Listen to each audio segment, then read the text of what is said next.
Welcome to Acceptance Test-Driven Development for Computer-Assisted and Autonomous Driving. Hello, I'm Ken Pugh. Let's look at the objectives, or what I like to call the tests for this workshop. We're going to explore the different aspects of acceptance testing, control systems, detection and response systems, and the quality attributes for both. We'll also take a look at using test doubles for automated testing. As I mentioned, my name is Ken Pugh. I do acceptance test-driven development, behavior-driven development, design, lean, scrum, and all the process stuff. And I've been doing it for over 2/5 of a century. My focus these days in building in quality with acceptance test-driven development, behavior-driven development. And I've got 7 books. The main one of which is Lean Agile Acceptance Test-Driven Development, Better Software Through Collaboration. So, I start with my overall rule. There are exceptions to every statement except this one. And what do I mean by that? Some of the things that I'm going to talk about seem rather absolute. There's not time to deal with all of the exceptions in this short talk. So if you find there's an exception, feel free to write me about it and we can discuss it more. My second overall rule, which is specific to ATDD, BDD, is no code goes in until the test goes on. So we're always going to write our test first and then have code or our systems that implement and pass that test. So, what are acceptance tests? Well, we have a system and we're going to test from the external view of the system. A user puts in some information and gets back an output. However, for autonomous vehicles, most of our inputs and our outputs are to the external world, not to an individual user. So when we see an object, do we make an appropriate response to it? And plus, we may be talking to external services, such as like a traffic service, to figure out how we're going to go places. So here are a couple of definitions. Acceptance criteria. Those are general ideas on how we're going to test the system. But acceptance tests are very specific tests that either pass or fail. Anybody can run them, and you should be able to see the results. And we'll see variations of each during this talk. And acceptance tests are implementation independent, as we'll see. And my final definition is what I call the triad. These are 3 perspectives. You've got the customer who provides the requirements, the developer who implements the requirements, and the tester who critically analyzes both the requirements and the implementation. These are 3 perspectives, not necessarily 3 roles with names attached. So let's start with a scenario. Given an initial system state, when an action or event occurs, then there is a new system state or some output. Given, when, then. Let's see an example of this. Given our car is not moving, when the accelerator is pressed, and I'm talking about a manual car at this moment, then we reach 100 kilometers per hour before 3 seconds. This is the behavior we desire of our car. Now, how is this a test? Well, we start with a car that's not moving, we press down the accelerator, and we check that 100 kilometers per hour is reached before 3 seconds. That is a specific test that either passes or fails. So, a scenario is an example of behavior that is desired, and the test simply checks that that behavior is actually provided. And I mentioned they are implementation independent. What that means is I press down on the accelerator, we get the movement out, and the implementation of the automobile doesn't matter. It could be gasoline, it could be hybrid, it could be electric. We can apply the same test regardless of the implementation. So let's look at an autonomous vehicle. And here's a context diagram for one. Here we have our autonomous vehicle. About the only input we have is a destination we want to go to. But it talks with the roadway, i.e., it moves on the roadway to reach that destination.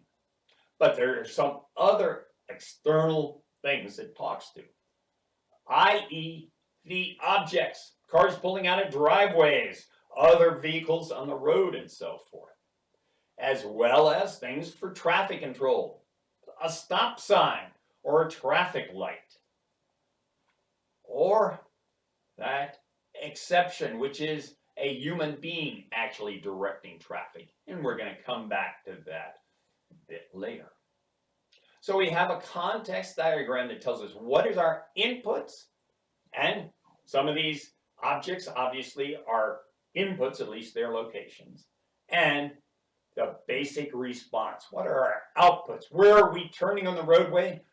Are we stopping or speeding up? So let's look at a control system. A cruise control, which vehicles have now and will be even obviously more important in autonomous vehicles. So the first scenario is going to be maintaining our speed. Given our car is moving, when the speed limit is 50 miles or 50 kilometers per hour, then the speed is going to be between 49 and 51 kilometers an hour. Well, that may be good for a manual driver car, but if we are an autonomous, it better be less than or equal to 50 kilometers an hour, because an autonomous vehicle should not break the law. So we have a slight variation from a human-driven vehicle with cruise control and an autonomous vehicle. So let's take a look at this cruise control again. How about maintaining the speed up a hill? Well, given the car is moving and we're going up a hill that's a 10% incline, and we want to keep that 50, well, maybe our vehicle can't really handle that. It just can't handle going up a hill, so we're going to change the test so that it has a lower minimum speed. Or just the reverse. Let's go down the hill, and we got a minus 10 degrees of incline. Well, cruise controls, these days, some of them just accelerate, but for an autonomous vehicle, it's better be limited to the 50 kilometers per hour, or you get the ticket. Now, many cars today have the adaptable cruise control. In our manual world, we're told to keep 2 seconds behind the car in front of us. Well, we've got the scenario that we can apply, that maintaining that safe distance when we're traveling and there's a vehicle in its lane, it's not going to approach closer than 4 meters for every 10 kilometers per hour. And of course, those numbers are just approximations. You may be more or less. And of course, then what happens if a car intrudes upon us? Then it just comes right in front. Well, it's going to decelerate if necessary and start to maintain that 4 meters as soon as possible. Of course, it will also throw on the brakes if the car in front decides to jam on its brakes as well. We've got some comfort tests, though, along with this, i.e., all those forces. So, we want to minimize our g-force on acceleration, i.e., given we're traveling and we start to accelerate, then our jerk acceleration, our rate of acceleration, will not exceed 1 meter per second per second. so we won't feel like we're going back in the seats. Or vice versa, in particularly if we're braking. We're traveling and we start to brake or slow down, we'd like to not have our heads go forward. And once again, those would have appropriate numbers based on some examination of how people are comfortable at any particular jerk accelerations. Lastly, on this cruise control, we're going to go to that higher speed. Given our car is moving at 50 kilometers an hour, the speed limit becomes 60 kilometers an hour. We want to reach it within 3 seconds, or some number of seconds. Well, this brings up a question. Should we minimize the time to get to that new speed, or should we minimize the energy required to get to that new speed, which obviously would take more time? This brings up an interesting aspect of acceptance tests, that we may have personas, i.e. different operators that have different values. For example, we've got Tightwad Tim, who wants to save every penny. Or we've got Show Off Steve, that wants to display the raw power of his vehicle. So, using those personas, here we have Tightwad Tim, who's going to increase the speed. They're going to go, and we're going to increase it to 60 kilometers an hour, and we won't use more than 0.03 kilowatt hours worth of energy in order to get there. Or, once again, whatever appropriate number. But let's look at the scenario for Show Off Steve. When we do the exact same operation, we're going to only take more than 0.3 seconds, because Steve wants to get to that speed as quickly as possible. So, in addition to just straight scenarios for acceptance tests, we can have persona-driven scenarios as well. Now, how do we test our cruise control? Well, we could take it out and run it on the highway. We give it a speed and see how it maintains. Give it a new speed, see how it accelerates. But chances are that may be sometimes expensive or difficult to do or to replicate. So we could have a test double, i.e. a roadway test double, that we are going to take our vehicle, put it on there, accelerate it to a speed, see how everything responds. In addition, our test double, we could put inclines up and down and so forth and see all its response. Of course, you still will want to run it out on the real thing, but you shouldn't have to run it on the real roadway for every single possible scenario. Let's take a look at artificial intelligence, which is becoming a bigger part of autonomous vehicle software. There are 4 steps in AI, or at least this is how I tend to communicate it. First is we have the observation. The sensors, i.e. a camera that is looking for objects and getting a video feed. And then we have interpretation, i.e. we take that video feed and see if we have objects in it. The third part is significance. Is that object important? Is it simply a tree that is sitting there and isn't going to move, or is it a vehicle rapidly approaching? And then finally the response, i.e. what should we do in the event of that significant thing that is occurring. So we could have tests for each one of these steps, i.e. we could test our sensor itself, we could test our interpretation, we could test the significance to see if we can determine whether it's the most significant object or event that we should respond to, and we could test the response itself. And then, of course, we could test a few things in combination, i.e. significance and response together. Let's take an example of this. Here's our observation interpretation test. So we're going to detect some objects. We're traveling along and an object is within 100 meters. Then we should detect that object and our relative location should be determined within 1 meter and our relative speed within 1 meter per second. Did we see and interpret the object correctly? Now, we have the second part. We'll call it the significance response test. So, given we have that object detected and its relative location and its relative speed is determined, when the object is significant, then the appropriate response is taken. Now, this is our acceptance criteria. Let's have an acceptance test for this. So, we're going to respond to a moving truck.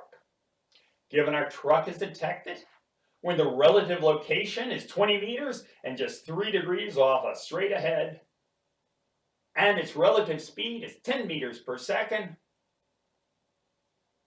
what should the response be? Steady as she goes? Turn? Stop? Put it in reverse?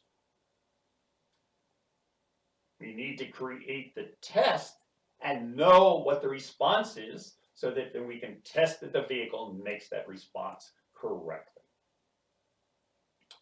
Now, along that same line, how about if we had a set of objects? So given we've detected a whole set of objects, each with a relative speed and location, when our response is determined, does it not result in an accident? Were we able to avoid everyone? Or maybe it should be that our accident severity is minimized because it may be a situation where that it's impossible to avoid doing something.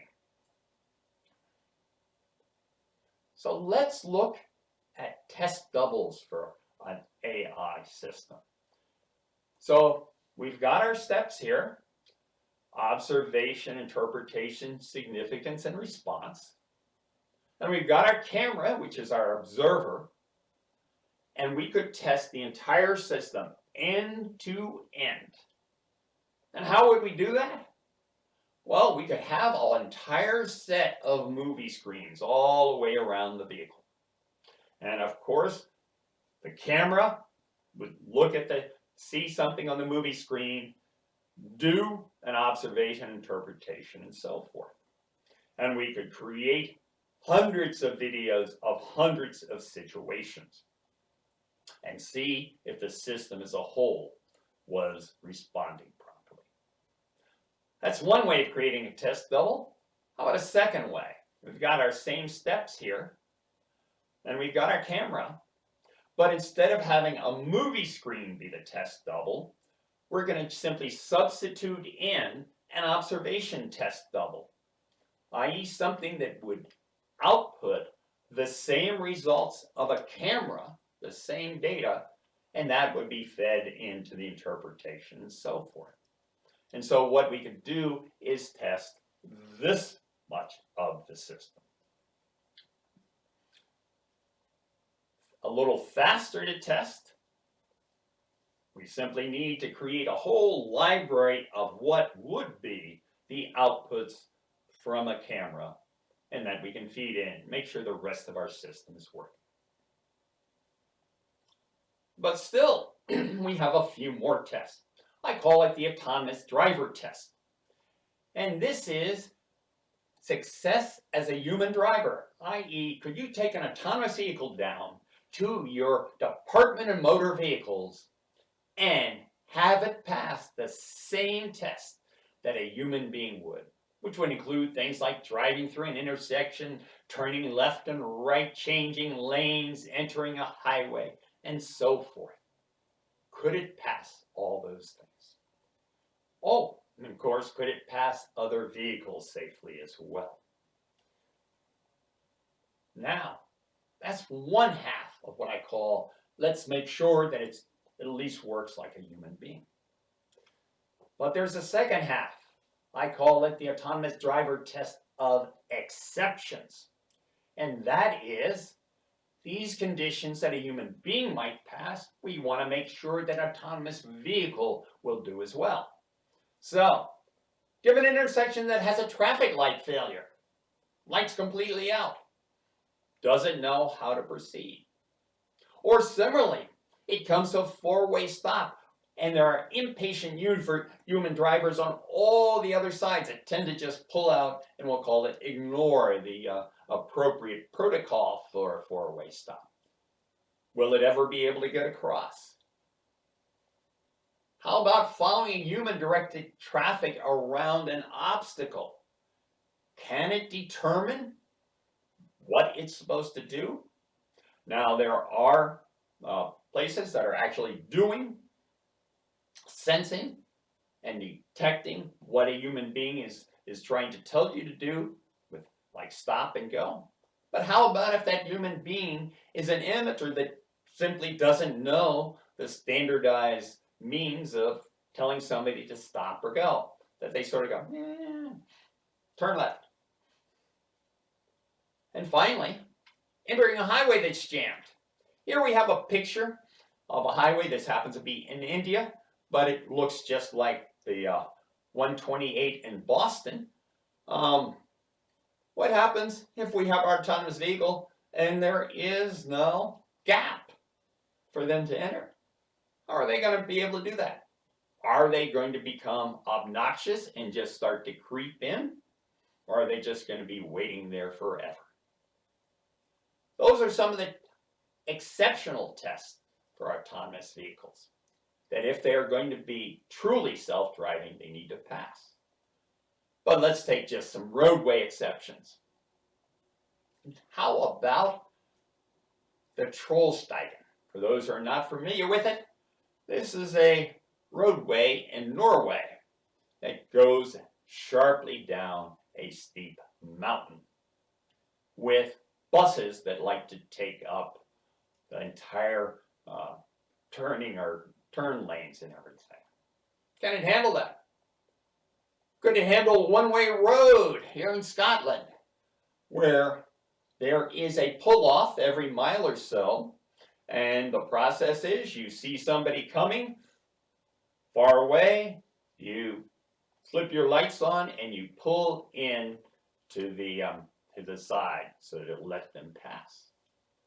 Or my favorite, the Amalfi Coast, where not only do you have the turns, but you also then are going through crowded cities with one lane available and people trying to go in both directions.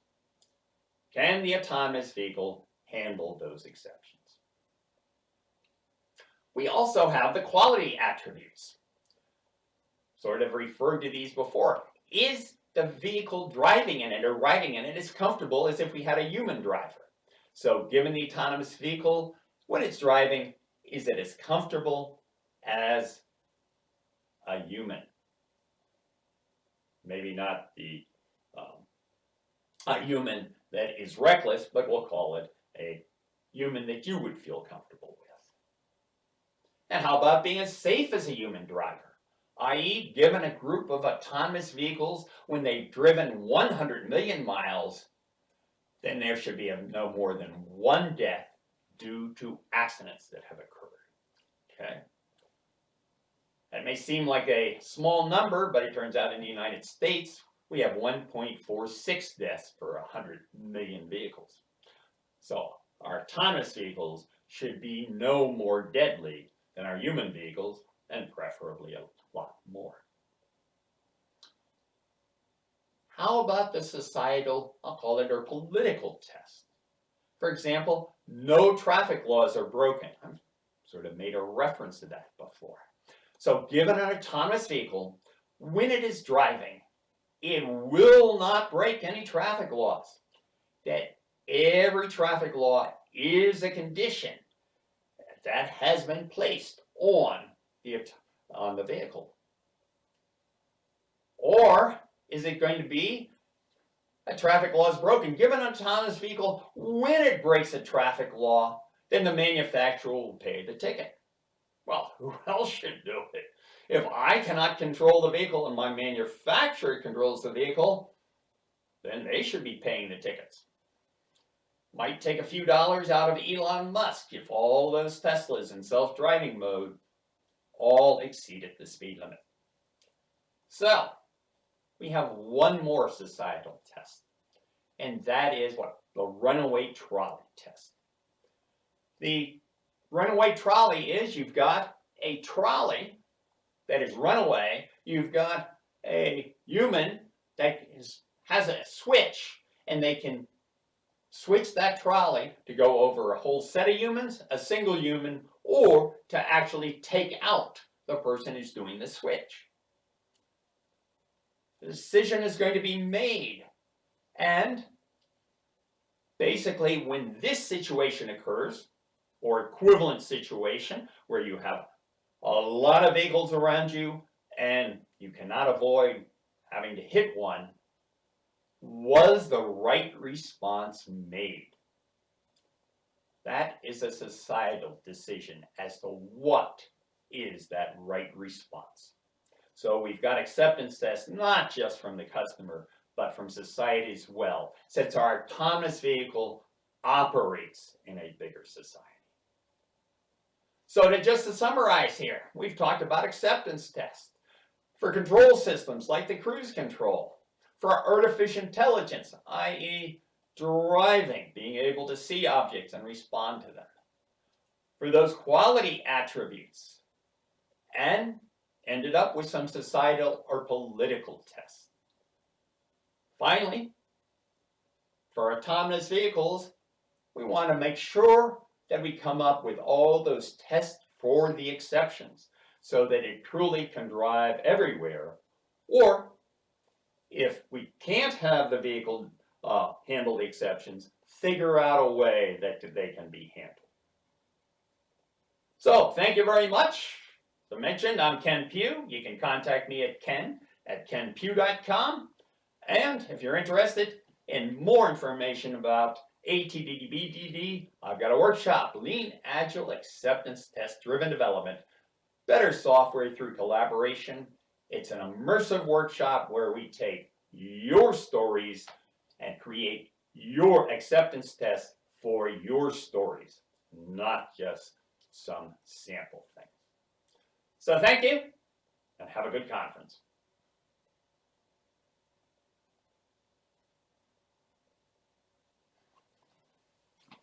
Okay.